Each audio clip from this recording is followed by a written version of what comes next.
Hello everyone, this is Andrew from Tech Talk. Today I'm going to show you how to use Find Your iPhone on your iPhone. This continues our series on iPhone tech tutorials, so if you have any other questions, make sure to check out all of our other videos on Tech Talk.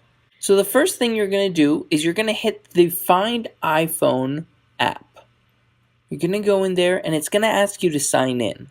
You're going to add your password and then you're going to hit sign in. Now it's going to ask you to allow Find iPhone to access your location while you're using the app. So your location will be used to show your location on the map and see how far away your devices are. You're going to hit allow, and then it's going to ask you if you want to turn on send last location. You can hit not now or you can turn on. So this is showing where my iPhone is. From there, you can track your iPhone from any Find My iPhone app. You'll just sign in and it'll take you to where your iPhone is. I hope this video was helpful. If it was, go ahead and hit that like button. Also, you can hit the subscribe button so you don't miss any of our other videos on Tech Talk. Thanks and have a great day.